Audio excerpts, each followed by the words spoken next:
തൃശ്ശൂർ ഏറ്റവും കൂടുതൽ വോട്ട് ചേർത്ത നിയമസഭാ മണ്ഡലം ഏതാന്ന് രാജു പി നായർക്ക് അറിയോ? ഇന്ന് ഞങ്ങളുടെ ജില്ലാ പ്രസിഡന്റ് അതിന്റെ കണക്ക് പുറത്തു വിട്ടിട്ടുണ്ടായിരുന്നു. നിങ്ങൾക്കും അറിയാം കണക്ക്. ഗുരുവായൂരാണ്. ഗുരുവായൂരാണ് ഏറ്റവും കൂടുതൽ തൃശ്ശൂർ വോട്ട് ചേർക്കപ്പെട്ട നിയമസഭാ മണ്ഡലങ്ങളിൽ ഏറ്റവും കൂടുതൽ വോട്ട് ചേർക്കപ്പെട്ടത് എവിടെയാ? ഗുരുവായൂരാണ്. അവിടെ ജയിച്ചതാരാ? മുരളീധരനാണ്. അവിടെ ലീഡ് ചെയ്തതാരാ? മുരളീധരനാണ്. അവിടെ രണ്ടാം സ്ഥാനത്ത് എത്തിയതാരാ? CPIയുടെ സുനിൽ കുമാറാണ്. ഞങ്ങൾ 3-ാം സ്ഥാനത്താണ്.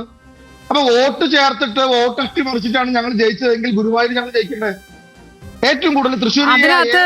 അതിനകത്ത് ചില തമാശകൾ നടന്നിട്ടുണ്ട്. BJPയുടെ ശക്തി കേന്ദ്രങ്ങളിൽ വലിയ ലീഡ് സുരേഷ് ഗോപിക്ക് ഉണ്ടാക്കാൻ പറ്റിയിട്ടില്ല.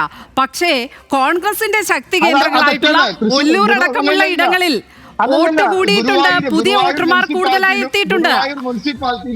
ഗുരുവായൂർ മുനിസിപ്പാലിറ്റിയിലും ഏങ്ങണ്ടിയൂർ പഞ്ചായത്തിലും BJP ആണ് ലീഡ്.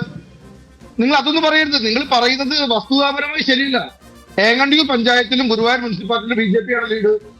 അപ്പൊ അതെങ്ങനെ? മുരളീധരന്റെ ഒരു പത്രസമ്മേളനം ഉണ്ട്. ഈ ഇലക്ഷൻ പരാജയപ്പെട്ടിട്ട് മുരളീധരൻ ഒരു പത്രസമ്മേളനം നടത്തി. രാജു പി നായർ അതെടുത്ത് കേൾക്കണം. അദ്ദേഹം പറഞ്ഞു ഗുരുവായൂർ BJPക്ക് സ്വാധീനമുള്ളിടത്ത് BJP ആണ് ജയിച്ചത്.